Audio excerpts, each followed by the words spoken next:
So I think it's safe to say that almost everyone knows about Five Nights at Freddy's, an indie horror game series that was developed by Scott Cawthon way back in 2014. The game's exploded in popularity due to the intense and scary gameplay, and Markiplier as well. Was that the bite of 80? And the series has expanded into books, merchandising, and a movie that may or may not be made. I'm not too sure. I myself am a massive fan of the series, going all the way back to the first 3 games. I stopped playing Five Nights at Freddy's by the time the 4th game was released, since I was entering a period in my life where everything that I used to like was lame, but I still hold these games very close to my heart. Now, while the series does have great gameplay and some genuinely scary moments, what it's really known for is its lore. The Five Nights at Freddy series has the most complicated and confusing storyline I've ever seen to a gaming franchise. Ever since FNAF 2 was released, people have dug up any Easter eggs and clues to help connect the story together. Now, I won't be going into the full story here, since I will honestly be here all day, but here are some really good videos to help describe the lore in a somewhat easy and understandable way. If you have no idea what FNAF is or what the story is, then this video is probably not for you, to be honest. But today, I want to bring up an issue I have with the story, mainly the way the story ends. Just to give you all some context, the FNAF story spans through multiple games and books, but the game's story sort of finishes in Five Nights at Freddy's Pizzeria Simulator. And I know there were other games released after Pizzeria Simulator, but most people agree that the main story ends here. Now, just to get this out of the way, I do not hate this game. If anything, I think it's a solid and fun game. But there are lots of problems I have with both the game and how it ends, and I thought it would be a good idea to make a video on why I believe the ending to the game was good, but not really. By the way, I understand people have differing opinions on this game and how it concludes the series, but I want you all to keep in mind that this is simply my opinion, and if you disagree with me, that's completely fine. Just please don't bully me in the comments. Anyway, let's get into this video on Five Nights at Freddy's 6 and why I believe the ending was good, but it could have been better.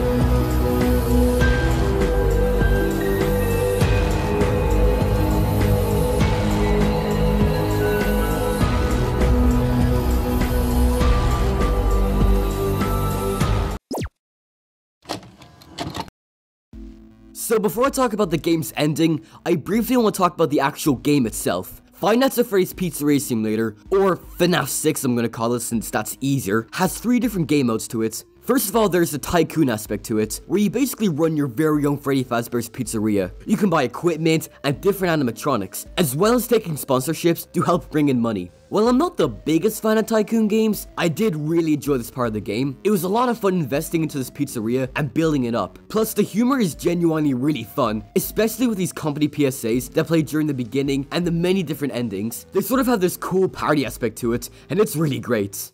It's a fine line to walk, but you did it, completing your job with such an efficient level of laziness that we're surprised you're able to dress yourself in the morning.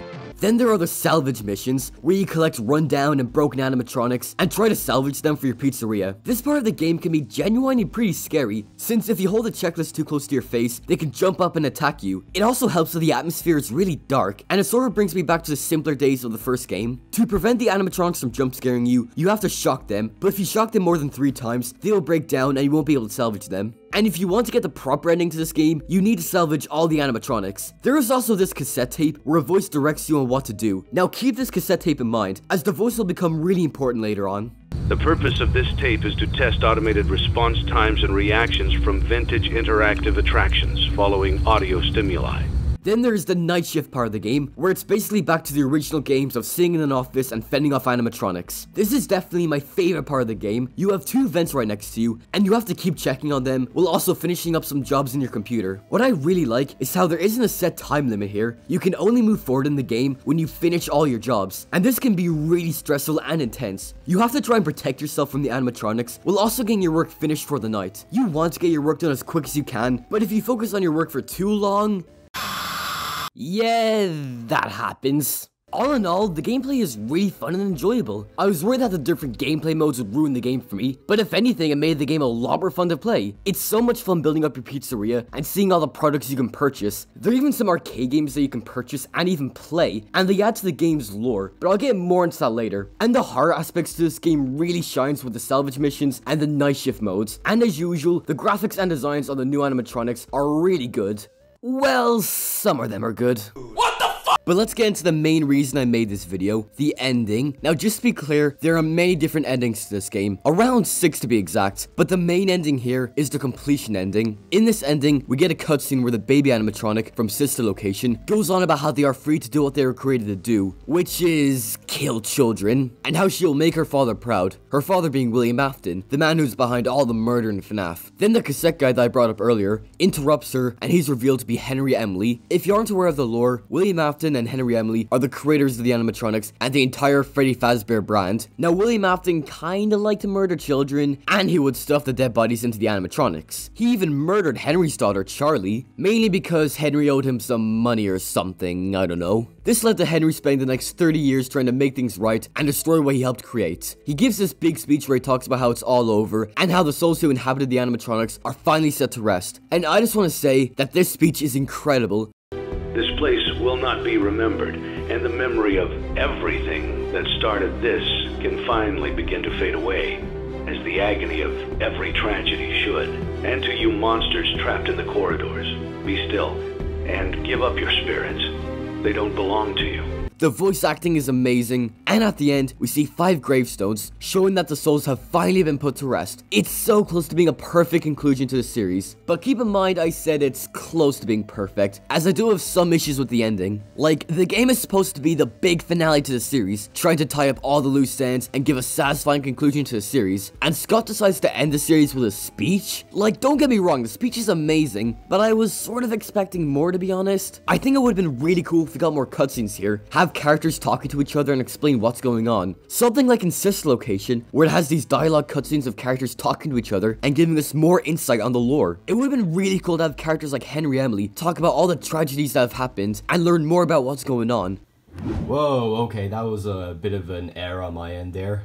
So while I was just editing up the video, finishing it, I just remembered that there is a scene where Henry Emily talks about how he feels. It's the insanity ending, basically, where like you accidentally hear a recording of like him going on about how he feels about everything and all the guilt he has and just like how he's been feeling the past 30 years, and I completely forgot about it, to be fair. I just completely forgot to mention this. That was on me. Anyway, enough of me acting like a dumb idiot who forgets to include stuff. Let's get back to the video, shall we?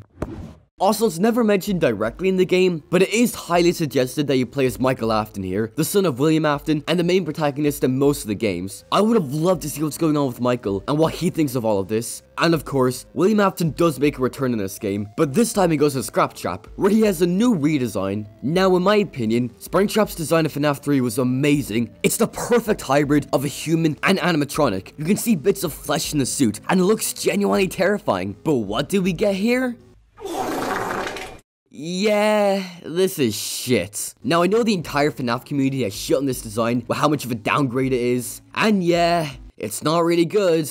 In fact, it's really shit. William's looking like Jimmy Neutron over here, like fucking hell. Got a blast. I can go on for ages about how this design does not look good at all, but it's clear to see why. But I do like what Scott was attempting to do with this design. Trying to show the more human version of Afton is a good idea. The only issue is, Scott isn't good at modeling humans. He even admitted it himself. Like, the skull looks so weird and goofy, and the proportions on the body are just off. Plus, the eyes and the mouth look really bad. Scraptrap, however, does look good in some renders, like when he's hiding in the shadows and you can barely see his face and eyes. It looks really good. Even this render of him burning in the fire is pretty good. I think if Scott wants to make this design look good, he should have either kept the Springtrap model and made a few small changes to it, or maybe remove the eyes and fix up the proportions with Scraptrap a bit. But the design doesn't really ruin the game for me, but it does knock it down a few pegs for me. I just wish we got to learn more about William Afton and his intentions, or wouldn't it have been amazing if we got to see both William Afton and Michael Afton talking to each other? The voice actor for both William and Michael, PJ Haywood, was in the game to voice Scraptrap, so what could have happened?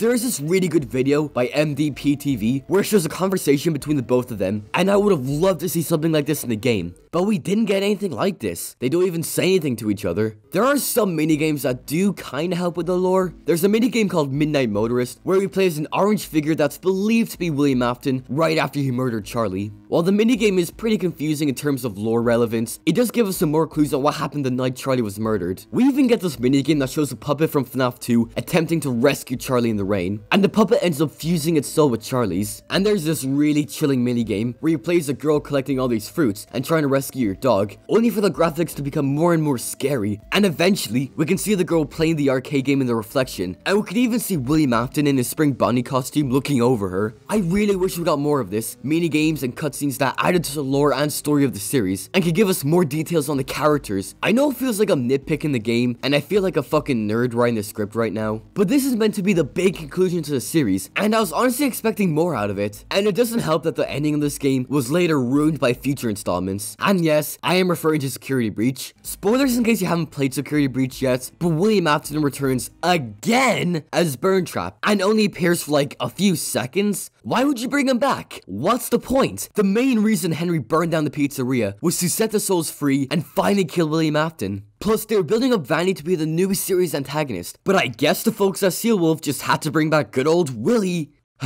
God, I sound like such a fucking nerd right now, what the hell? You know, I do like what Scott was attempting to do with this game, give the series a nice conclusion and tie up all the loose ends, but I wish we got more. I wish we got to learn more about the characters and story here. I really love FNAF, and despite how complicated and confusing the story is, I find it to be so interesting and unique when compared to other games. I'm glad Scott was able to end the series the way he wanted to end it, but it really could have used some extra elements, and Scraptrap's design really could have been better. Like, how do we get from this amazing design to this? Again, this is a really good game, and the speech at the end is truly amazing, but it just didn't work for me. And it looks like we'll never get an official conclusion to the series, since Steel Wolf is dead set on producing more games, no doubt making the lore even more convoluted. But at least we had this epic speech that made the conclusion almost perfect. Anyway, thank you all for watching. I might talk about FNAF more in the future depending on how this video does, since I do really enjoy the series, and I believe it's one of the greatest horror franchises of all time. And hopefully the next installment in the series doesn't turn out to be a complete disaster. Also, by the way, Scott, no hate against you. I love you, and I hope you're doing well. Also, please give us an update on the FNAF movie.